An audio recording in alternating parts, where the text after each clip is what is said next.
오늘 이 말씀 중심에서 오늘 오후에 또 우리 북콘서트가 있지 않습니까? 그래서 오늘 예배 나눔도 그러고 또 말씀도 북콘서트에 맞춰서 이렇게 준비를 해보았습니다.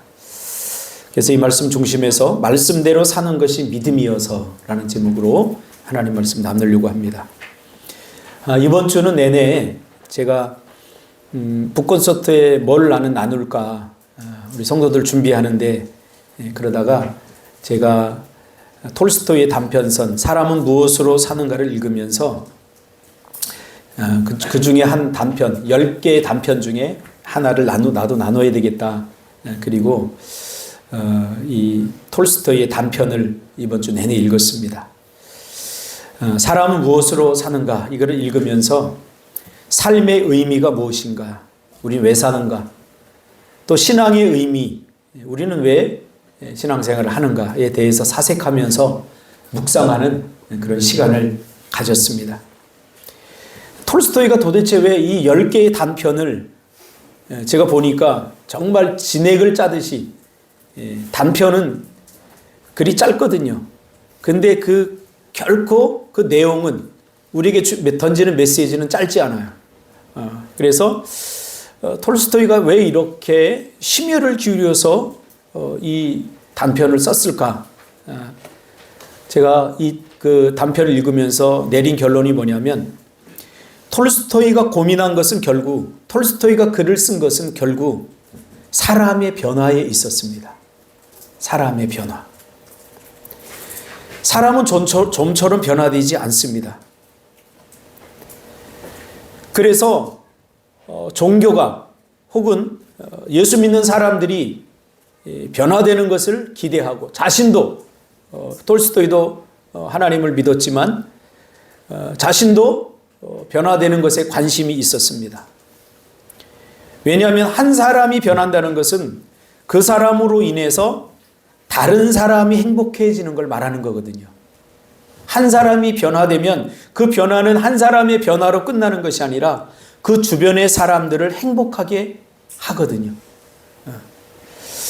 예수님 한 사람 때문에 주변의 우리 모든 사람들이 죄와 사망의 권세에서 벗어나 참 자유와 기쁨을 얻었듯이 말이죠. 그러므로 신앙은 나의 변화, 그 이상도 이하도 아닙니다. 여러분들이 아무리 환경을 바꾸려고 해도 소용없습니다. 내가 변화되지 않으면 아무 의미가 없어요. 그런데 톨스토이의 고민은 사람은 어떻게 변화하는가입니다. 사람은 어떻게 변화되는가? 사람을 변화시키는 것이 도대체 무엇인가? 그 사실을 파헤치는 것이 바로 이 톨스토이의 10개의 단편선에서 그대로 드러나는 것을 볼 수 있습니다. 결론적으로 말씀드리면 톨스토이는 사람은 어떻게 변하는가? 사람을 변화시키는 것이 무엇인가? 라는 질문을 가지고 이 소설을 10개의 소설을 써갔지만 단편을 써갔지만 그 10개의 소설이 한결같이 하는 이야기가 뭐냐면 사람을 변화시키는 것은 결국 하나님의 말씀이다. 하나님의 말씀이다. 그래서 말씀으로 산다는 건 여러 종교적인 형식을 벗어나서 그 본질을 이해하고 그것에 집중하는 것입니다. 여러분, 믿음으로 산다는 건 뭘까요? 믿음으로 산다는 것은 말씀대로 산다는 것을 말합니다. 오늘 5절 우리가 잘 아는 가나 혼인잔치의 기적입니다. 그런데 가나 혼인잔치에 포도주가 떨어졌어요. 사람들이 난리가 났죠. 그때 이 예수님의 어머니가 하인들에게 이르되 무슨 말씀을 하시든지 예수님께서 너희에게 무슨 말씀을 하시든지 그대로 하라 라고 말씀하는 거예요.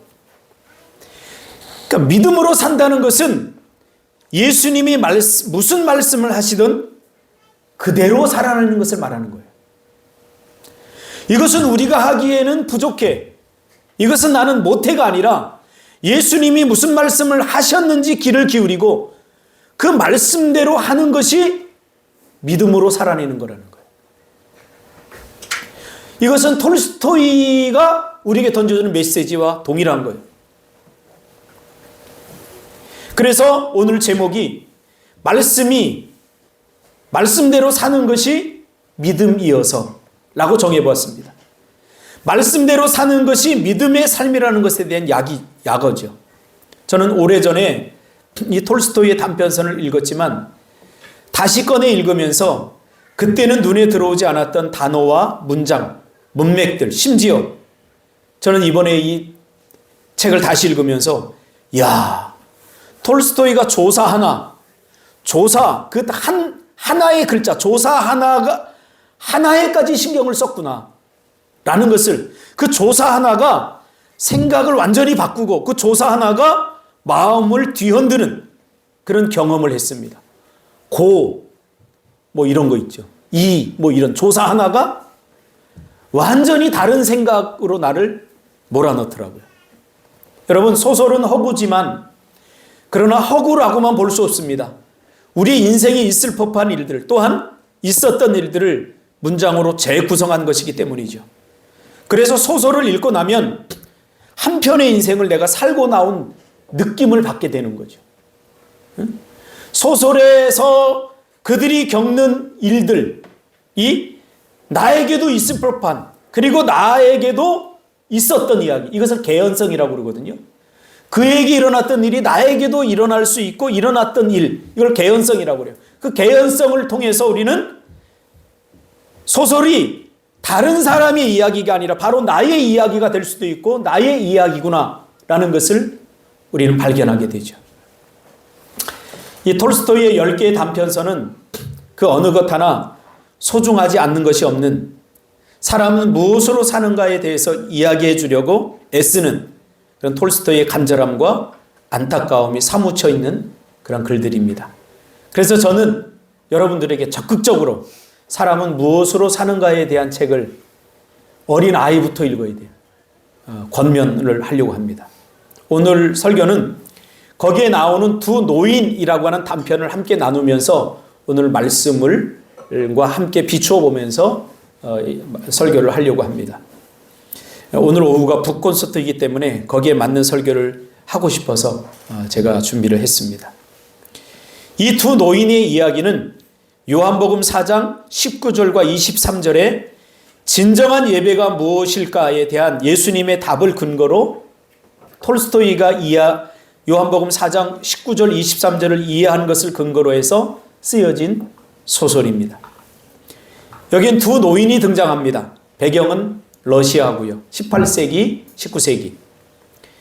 이 두 노인은 예루살렘으로 성지순례 가는 것이 소원이었어요. 한 사람은 부유한 농부였고 그의 이름은 에핌 따라시치 세벨레프. 뭐라고요? 네. 제가 톨스토이의 책을 읽으면서 제일 곤란했던 게 뭐냐면 이름이었어요. 이름과 지명이었어요. 톨스토이가 쓴 소설을 제가 거의 다 읽었거든요. 근데 읽으면서 정말 힘든 게 뭐냐면 뒤에서 누구 이름이 나오는데 이 사람이 누구지 하고 다시 돌아가서 이 사람이구나. 그리고 반복하기를 한두 번이 아니었어요. 에핌 따라시치 세벨레프. 자, 청소년 보면 해보세요. 시작. 자신 있게 크게 시작. 네, 이것이 한 사람의 이름이었고 또 한 노인은 가난한 농부 엘리세이 보르로프입니다. 이 러시아 소설을 읽는데 등장하는 이름이나 이 지명을 읽는 게 참 힘들어요. 그래서 오늘 약어로다가 부자 농부는 그냥 에핌이라고 제가 이야기했어요. 에핌이라고 이야기하고 가난한 농부는 엘리세이라고 그렇게 이야기를 하겠습니다. 에핌은 가난한 농부라고요? 부자 농부라고요? 이나 너는 나를 쳐다보는데 네 정신은 어디가 있니? 걸렸지? 잘 들어야 돼. 이제 계속 물어볼 거야. 에핌은 부자였죠. 부자 농부였죠. 이 에핌은 굉장히 점잖은 농부입니다. 술도 마시지 않고 물론 이제 하나님을 섬기죠. 담배도 피우지 않고 평생 욕도 하지 않는 그런 사람입니다. 굉장히 엄격하고 심지가 굳어서 또 동네의 촌장일을 맡아서 책임감 있게 해내고 있는 그런 사람입니다. 그의 가족은 아들 둘이 있고요. 결혼한 손자 모두가 한 집에서 사는 그런 꼿꼿한 장부입니다. 70이 되어서야 흰수염이 날 만큼 건강하기도 한 사람입니다. 엘리세이는 가난한 농부야, 부자 농부야? 은찬아. 부자. 엘리세이. 에핌이 부자 농부야, 엘리세이가 가난한 농부고. 자, 이 엘리세이는 부자도 아니고 그렇다고 가난하지도 않습니다. 젊을 때는 목공일을 하다가 나이가 들어서 양봉을 하면서 살아가고 있죠. 이 사람은 아주 마음이 부드럽고 명랑한 사람이고 술도 마시고 담배도 피우며 이웃과도 사이좋게 지내는, 그러나 머리가 벗겨진 대머리 노인입니다. 그런데 이 두 사람은 오래전부터 함께 예루살렘 성지를 순례를 가자고 약속을 하게 되죠. 차일피일 미루다 보니까 이렇게 70이 넘은 나이가 된 것입니다. 그래서 엘리세이가 부자 농부야, 가난한 농부야? 괜찮아?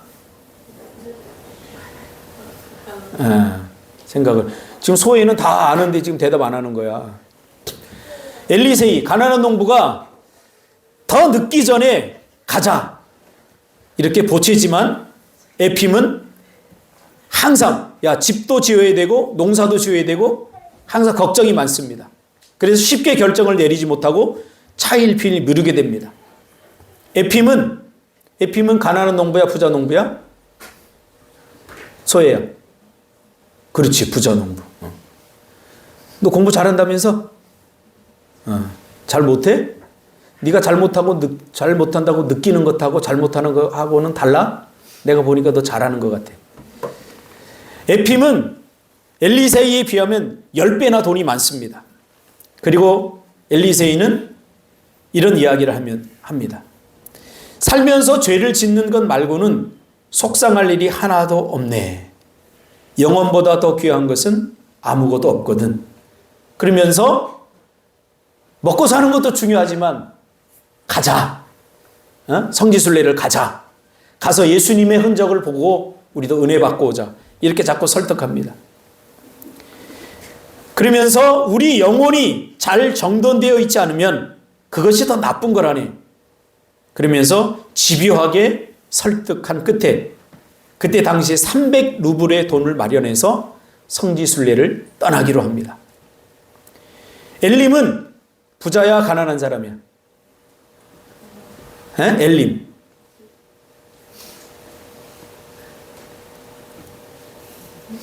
부자잖아. 이게 자꾸 헷갈려. 엘리세이는? 그래서 엘림은 이미 있던 돈을 챙기고 엘리세이는 가난하기 때문에 벌을 팔고 애벌레를 팔고 그렇게 해서 구합니다. 그런데 그래도 다 300루블을 못 구해서 30루블은 식구들이 겨우 모아서 이제 떠나게 됩니다. 엘리세이는 떠나기 전에 이렇게 다짐을 하죠. 모르는 사람과 마주치거나 숙소에 도착하면 모든 사람과 되도록 사이좋게 지내고 하나님 보시기에 좋은 말을 하려고 노력했고, 그러면서 순례길을 걸으면서 늘 기뻐했습니다. 그러니까 러시아에서 우크라이나를 지나서 예루살렘으로 가는 것이 성지순례 루트였던 것 같아요. 반면에 에핌은 굳건하게 걸어가며 나쁜 행동을 하지 않고 쓸데없는 말도 삼갔지만 마음은 가볍지 않았고 이미 떠나왔지만 머릿속에 집안일에 대한 걱정이 떠나지 않았습니다. 그는 집에서 지금 무슨 일이 일어날까, 또 일어나지 않은 일에 대해서, 일어날 법한 일들에 대해서 끊임없이 이야기를 하고 하면서 걸어가는 거죠. 아들에게 미처 얘기하고 오지 않은 것이 있는지, 아들이 제대로 일을 하고 있는지 한참을 가다 엘리세이가 가난한 농부야, 부자 농부야? 가난한 농부. 이제 들어오지. 책이 이렇게 읽혀지는 거야. 이제 엘리세이가 목이 말라서 물을 마시고 가자고 에핌에게 이야기를 합니다. 에핌은 자신은 목마르지 않으니 너 혼자 가서 마시고 오라고 자신은 걷던 길을 계속 걷겠다고 그렇게 이야기를 합니다. 그래서 엘리세이는 우크라이나의 한 작은 동네에 들어가서 낡고 초라한 집을 찾게 됩니다. 물을 마시기 위해서. 그런데 그곳에서 물을 마시기는커녕 오랜 굶주림으로 지쳐있는 한 가족을 발견하게 됩니다. 아버지는 그 입구에 햇빛이 내리쬐는 마당 한켠에 누워있고 너무 오래 굶은 탓에 움직일 수도 없는 상태였고, 아내는 너무 먹지 못해 움직이지 못한 채 침대에 누워서 똥 오줌을 그냥 싸는데 그것을 치울 사람이 없어서 온 방 안에서는 냄새가 풍기고 있습니다. 할머니 또한 너무 기력이 약해져서 멍한 눈으로 죽을 날만 기다리고 있죠. 두 아이는, 남자아이와 여자아이는 배고파서 울부짖고 있지만 아무도 그 아이들을 도와줄 사람이 한 사람도 없습니다.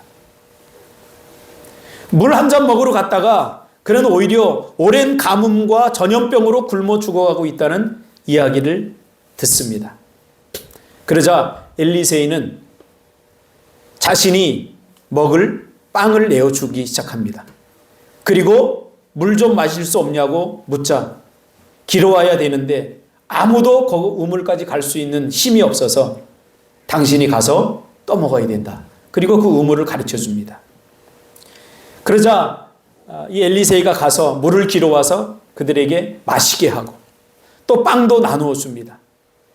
이거 한 끼로는 안 되겠다. 그래서 마을에 가서 수수와 소금 그리고 밀가루와 버터를 사와서 음식을 만들고, 그리고 그 추운 집안에 장작을 패서 난로에 불을 붙여서 수프와 죽을 끓여 그들을 먹입니다. 그러자 아버지도 노파도 소녀도 점점 회복하기 시작합니다. 그리고 오래된 가뭄으로 자신들이 소유했던 밭도 팔고 농사기구도 다 팔고, 다 팔아서 더 이상 팔 것도 없다고, 우리가 당신이 사다 준 이것만 먹고 우리는 죽을 수밖에 없다는 표정들을 다 짓습니다. 그러자 엘리세이는 이제 친구를 따라가는 것을 미루고 하룻밤을 거기서 더 자고 다음날 빵을 만들고 벽난로에 불을 떼고 그렇게 하면서 4일 정도를 그 집 사람들과 함께 보내기 시작합니다. 그러다 문득 내가 지금 성지순례를 가고 있는 중이었지 내 친구는 어디쯤 가고 있을까? 그런 생각을 합니다. 그리고 또 한편으로는 언제까지 이 사람들을 도와줘야 되지? 난 지금 성지순례를 가야 되는데, 그런 두 가지 갈등이 떠오르게 됩니다. 그런데 이들을 놔두고 가면 이들은 결국 죽게 된다고 생각한 엘리세이는 결국 성지순례를 포기하고 자신의 성지순례를 하려고 했던 비용을 이들을 돕는 데 사용하게 됩니다. 그들이 팔았던 밭을 다시 사주고 농사기구들을 다시 사고 농사일을 지을 말들도 다시 사주고, 그리고 자신은 다시 떠나왔던 러시아 집으로 돌아가게 됩니다. 그리고 식구들이 왜 이렇게 일찍 왔냐고 묻자 가는 도중에 돈을 다 잃어버려서 성지순례를 포기할 수밖에 없다고 이야기를 하고 가족의 품으로 돌아가죠. 반면에 기다려도 오지 않는 에핌은 홀로 예루살렘에 도착하게 됩니다. 6주 동안 성지순례를 하고 집으로 돌아오는 길에 궁금하기도 하고 목도 말라서 친구가 물을 먹으러 갔던 그 집에 들르게 됩니다. 그 집에 들르자 그 집 식구들이 이 순례자를 아주 극진하게 환대를 합니다. 그리고 맞아주면서 자신의 친구 이야기를 해줍니다. 친구인지 모르는 거죠. 그리고 농부는 만약 그분이 우리에게 오지 않았다면 우리는 모두 제 가운데 죽었을 것입니다. 우리는 아마 절망 가운데 죽어가면서 하나님과 사람들을 불평하며 죽었을 것입니다. 그런데 그분이 우리를 두 발로 설 수 있게 해주셨고 그분을 통해 저희는 하나님을 알게 되었습니다. 그리고 이 세상에 선한 사람이 있다는 것을 드디어 믿게 되었습니다. 그러면서 에핌을 극진하게 대접해 줍니다. 그러나 극진하게 대접을 받은 그 밤에 편안한 침대에 누웠지만 에핌은 잠이 오지 않았습니다. 그리고 그는 이렇게 속으로 되뇌입니다. 그 친구가 나를 앞질렀는지, 그 친구가 나를 어디서 앞질렀는지 깨닫게 됩니다. 톨스토이는 신앙은 성지순례, 즉 어떤 겉으로 보여지는 예배나 기도나 그리스도인의 어떤 모습보다 삶에서 하나님의 말씀을 실천하는 것이라고 말해주고 있는 거죠. 성지순례를 왜 갑니까? 결국 우리가 예수님의 흔적을 돌아보면서 신앙의 본질을 찾기 위해서 성지순례 가는 거 아닙니까? 저도 그랬어요. 성지순례 가면서 이곳이 예수님이 기도했던 겟세마네 동산이구나. 마음이 울컥했어요. 성지순례 갔다 돌아와서 한동안 저는 그 감격으로 살았어요. 결국 왜 우리가 성지순례를 갑니까? 본질, 흩어졌던 본질을 회복하기 위해서입니다. 결국 신앙은 하나님의 말씀을 신뢰하고 그 말씀을 의지하고 그 말씀대로 사는 것이고 그것이 믿음이라고 말해주는 거죠. 한 사람은 성지순례 갔다 왔지만 여전히 그는 변화되지 않았어요. 그러나 한 사람은 성지순례는 가지 못했지만 그러나 한 가족을 구원하고 한 가족의 자신의 신앙을 통해서 자신의 믿음을 통해서 그들에게 도움을 주므로 한 가족을 구원한 거죠. 오늘 우리의 믿음은 너무 형식화되어 있습니다. 믿음으로 구원을 얻는다고 했을 때 그것은 단순한 마음과 생각, 이성, 이해의 작용이 아니라 저는 삶의 작용이라고 그렇게 이 소설을 읽으면서 느꼈어요. 우리가 믿음으로 구원을 얻었다라고 말했을 때 그것은 삶의 작용인 것이죠. 예수님께서 우리의 생각과 마음과 이해, 감정 이런 것들을 변화시킨 것이 아니라 우리가 그런 것들을 가지고 우리의 삶으로 예수님의 말씀을 실천할 때에 우리는 구원을 느끼게 되고 구원을 경험하게 되고 구원을 체험하게 되는 거예요. 그리고 구원을 눈으로 보게 되는 거죠. 이 부자 노인이 그것을 깨달은 거죠. 아, 내 친구는 구원이 무엇인지 알고 있었구나. 구원은 나처럼 어떤 형식에 얽매여서 성지순례 갔다 와서 성지순례 다녀왔다고 자랑하고 나는 성지순례 5번 다녀왔다고 내 신앙이 대단하다고 드러내는 것이 아니라 비록 그 목적은 이루지 못했지만 그러나 삶으로 자신의 것을 기꺼이 내어주면서 자신의 목표를 기꺼이 포기하면서까지 누군가를 돕는 것 이것이구나 신앙이. 그것을 깨닫게 되는 거죠. 톨스토이는 이 10편의 단편을 통해서 어느 것 하나 소홀하지 않습니다. 10편의 단편. 다 읽어보세요. 저는 이거 10편을 다 읽으면서 너무나 감동하고 감격했어요. 톨스토이는 자신의 이 10개의 단편을 통해서 말씀으로 살아내지 않는 신앙, 관계 속에, 감정 속에, 내 삶 속에 말씀으로 살아내지 않는 사람은 믿음으로 내고 있지 않은 사람이다. 믿음으로 살고 있지 않는 사람이다. 라고 우리에게 이야기를 해주고 있는 거죠. 그리고 예핌은 다시 집으로 돌아와서 아무 이야기도 하지 않습니다. 그리고 혼자 이렇게 중얼거립니다. 나는 성지순례를 발만 다녀온 건지 영혼도 다녀온 건지 아니면 다른 누가 갔다 온 건지 아무것도 남지 않은 거예요. 그가 보고 그가 느끼고 한데 아무것도 남지 않은 거예요. 오늘 우리와 별반 다르지 않아요. 우리는 말씀을 통해서 은혜를 받고 부흥회를 통해서 은혜를 받고 내가 뭔가 변화된 것 같은데 그러나 정말 그 은혜의 자리에 내가 발만 다녀온 건지 내가 정말 변화되어서 온 건지 모르잖아요. 그래서 저는 신앙생활의 이벤트를 없애야 된다고 생각해요. 특세 이런 거. 삶으로 살아내는 거예요. 특세가 왜 필요해요? 부흥회가 왜 필요해요? 이거 너무 이벤트를 많이 만들어서 그런 것들을 통해서 우리가 변화된다고 생각해요. 그렇지 않아요. 우리의 변화는 우리의 아무 일도 일어나지 않은 평범한 일상에서 일어나는 거예요.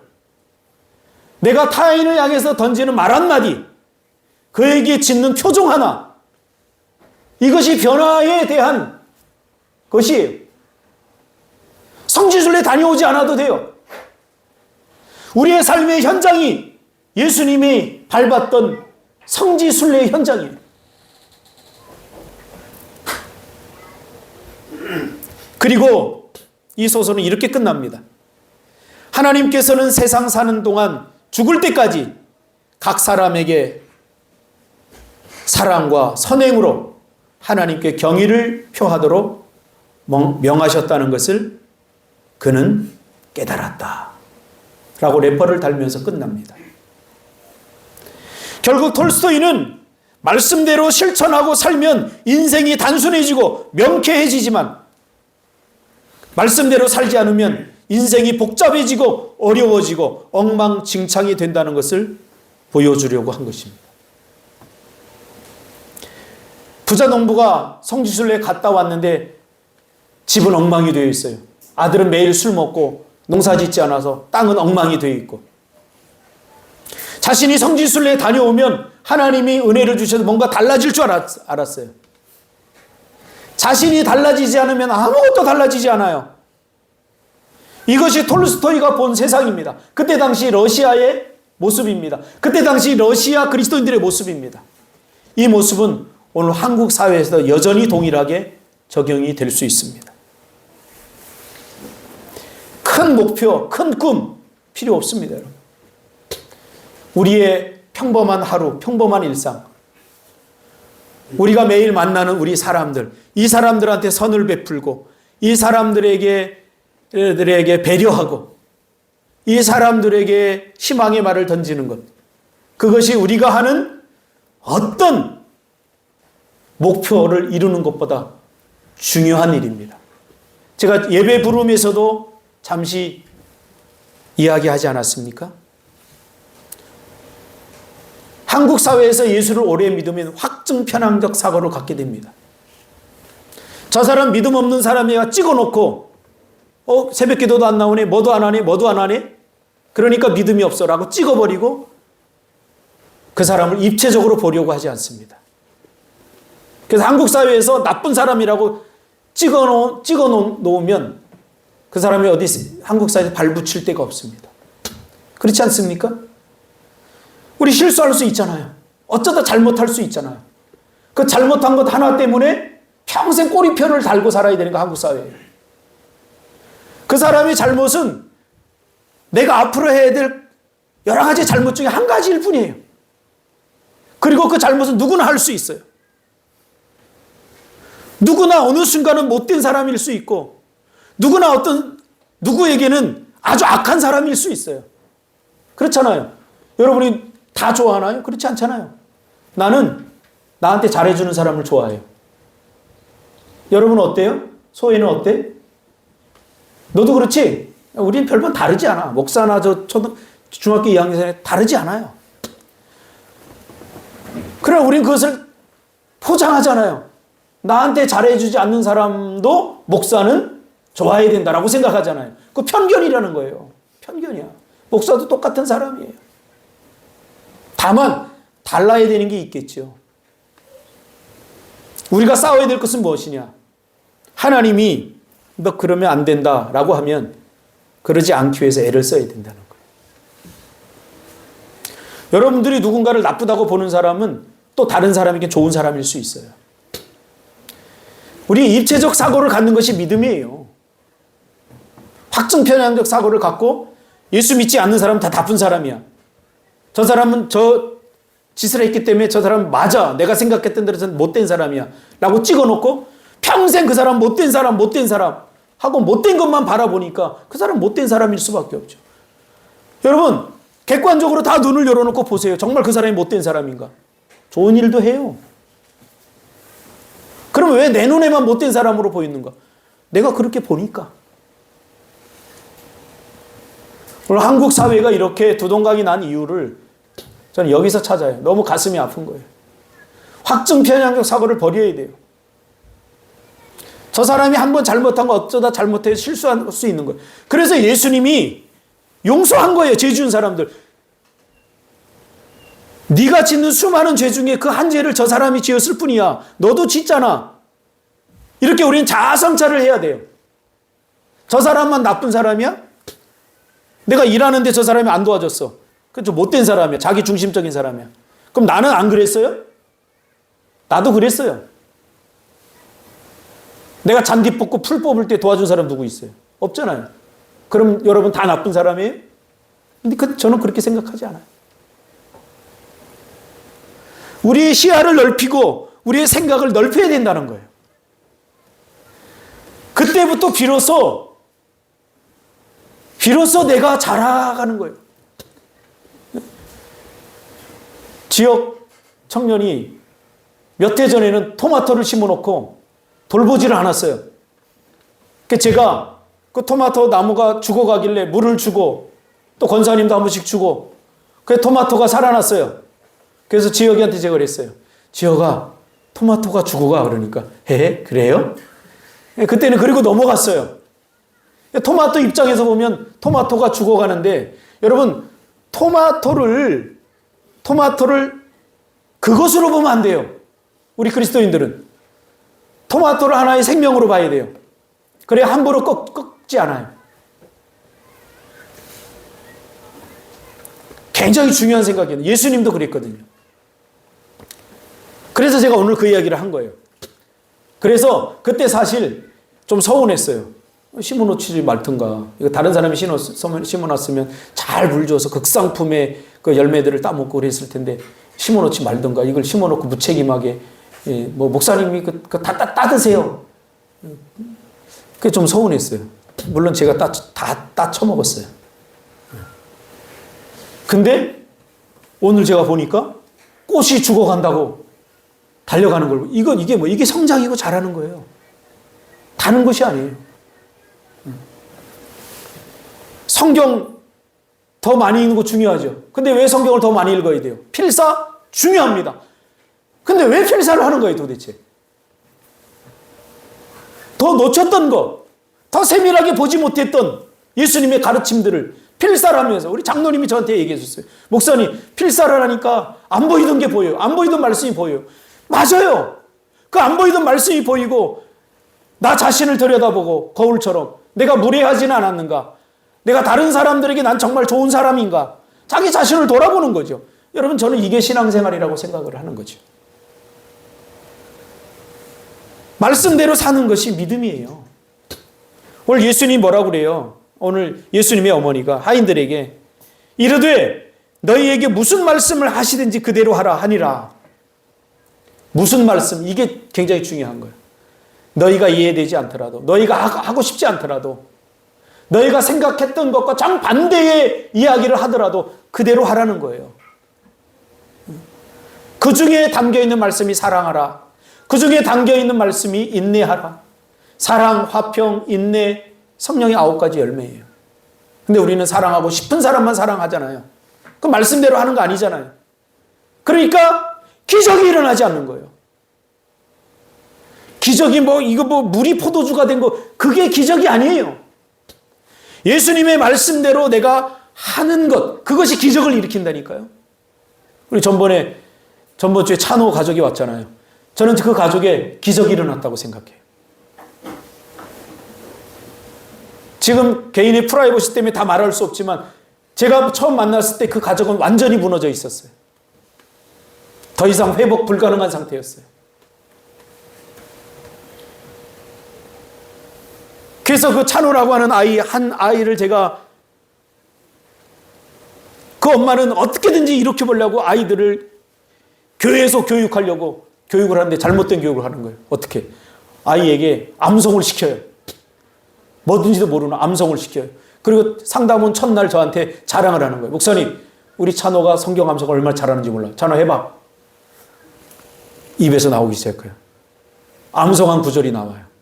근데 그 아이는 솔직하게 저한테 얘기했어요. 저는 나중에 교회 안 다닐 거예요. 왜? 암송하기 싫었어요. 왜 암송을 해야 되는지 모르는데 암송을 하면 엄마가 기뻐하는 거예요. 그래서 제가 엄마를 부르다가 절대 이제 암송시키지 말아라. 이 아이가 교회에 계속 다니고 예수를 만나기를 원하면 암송시키지 말아라. 찬호한테 약속했어요. 내가 너 암송 못하게 할게. 정말요? 우리 엄마 고집세인데 안 될걸요? 막 찬호가 그래요. 아니야, 내가 할 수 있어. 그래서 암송 못하게 하니까 이 아이가 저를 신뢰하기 시작하는 거예요. 너무 좋은 거예요, 암송 안 하니까. 암송 안 하니까 교회 다닐 맛이 나더라는 거예요. 여러분, 교육을 어떻게 해야 되는지 기억할 필요가 있어요. 껍데기를 붙잡지 마세요. 껍데기를 붙잡지 마세요. 본질을 붙잡아야 돼요. 예배를 왜 드려야 돼요? 톨스토이가 전해주는 게 뭐예요? 하나님의 말씀을 실천하는 것이 예배라는 거예요. 성지순례 끝까지 가서 목적지 가서 다 보고 돌아오는 게 무슨 의미가 있어 도대체. 내가 변화되지 않는데. 그래서 이 부자 농부는 그 성지순례 가서 문득문득 자기 친구를 봐요.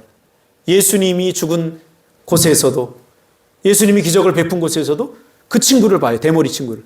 그래서 찾아가 보면 없어요, 그 친구가. 근데 항상 그 친구가 앞서가 있었어요. 그래서 의문을 갖고 돌아온 거예요. 그러다가 그 침대에서 누워 자면서 깨달은 거죠. 이 친구가 나를 앞선 것이 어딘지 알게 되는 거죠. 자기는 형식에 머물러 있었고 자기 친구는 바로 본질에 머물러 있었다는 것을 알게 되는 거죠. 형식은 율법주의입니다. 본질은 복음주의입니다. 생명입니다. 말씀대로 사는 것이 믿음입니다. 오늘 예수님의 어머니가 하신 말씀, 너희에게 무슨 말씀을 하시든지 그대로 하라 라는 말씀을 기억하기를 바랍니다. 하면 돼요. 어제도 어떤 분하고 얘기하는데 이것 해야 되고 저것 해야 되는 거 아는데 내가 지금 못하고 있다. 이미 복잡해진 거예요. 해야 되는 것 아는데 못하면 삶이 복잡해진 거예요. 생각이 복잡해진 거. 간단해요. 하면 돼요. 하면 돼요. 새벽 기도? 복잡한 사람은요, 새벽 기도하면 그날 피곤하고부터 생각하고 하루를 어떻게 지낼까? 이게 딱 들어와요. 그러니까 이미 복잡해진 거예요, 인생이. 간단하게 잡으면. 새벽 기도 나와요, 그냥. 나오면 돼요. 기도하면 돼요. 피곤하면 피곤한 대로 살면 돼요. 그럼 뭐가 어려워요? 피곤하면 죽어요? 안 죽어요. 그냥 하면 돼요. 제가 그랬잖아요. 어떤 청년을 제가 상담하면서 그 친구가 그래요. 야, 좀 더 웃어라 그랬어요. 제가 웃어라 그랬어요. 그때 이제 강도사님 웃는 게 얼마나 힘든지 아세요? 내가 지금까지 사람들 앞에서 한 번도 웃은 적이 없는데 내가 웃으면 저 사람들이 나를 어떻게 생각할까요? 부터 시작해가지고 웃지 못할 101가지 이유를 대는 거예요. 그래서 이 등신 새끼야. 그냥 웃으라고 그랬어요. 웃으라고. 웃어봐. 그러니까 웃음을 잃어버렸어요. 그 웃으면 돼요. 웃으면 돼요. 소위 알았지? 웃으면 돼 그냥. 웃기면 웃으면 되지. 그런 걸 왜 신경 써? 그럼 하나님이 하라 그러면 하면 돼요. 내가 이것을 해서 어떤 유익이 있나? 이걸 하면 제발 그런 거 생각하지 마세요. 그냥 하나님이 하라고 하면 해보세요. 그러면 왜 하라고 했는지 내가 삶에서 경험하게 된다니까요. 근데 이것을 하면 어떤 유익이 있고 내가 거기서 플러스 마이너스에 유익이 되니까 하라. 우리는 이미 복잡해져 있어요. 머리가 이미. 그러니까 인생이 얼마나 복잡해요. 전 예수 만나고 나서 굉장히 단순해졌어요. 그냥 예수님이 하라고 그러면 해요. 내 싸움은 뭐냐면 할 것인가 말 것인가 아니라 하면서 싸우는 거잖아요. 하면서 이게 왜 안 되지? 예수님이 하라고 그랬는데 왜 안 되지? 이러면서 싸우는 거예요. 이렇게 하는 게 아닌가? 이게 싸움이에요. 여러분 하시기 바랍니다. 할렐루야. 하면 돼요. 하면. 여기 관리하면서 여러분 내가 언제 배웠습니까? 지금 농수용 또 터졌어요. 그래서 내가 아이들한테 돌아다니지 말라고 그러는 게 이게 다 허술하게 묻혀있고 그래갖고 애들이 가다 밟으면 이게 부서져요. 터졌어요. 농업용수가 지금 솟아나요. 저 그거 고치는 거 한 번도 해본 적이 없어요. 근데도 엊그제 철물점 가서 고칠 거 다 사다 놨어요. 누가 배워준 적도 없어요. 가르쳐준 적도 없어요. 그냥 해보는 거예요. 보세요. 이제 농수형 잘 고쳐져 있을 거예요. 여러분, 우리는 다 할 수 있어요. 못하는 거 없어요. 용서할 수 있어요. 다 할 수 있어요.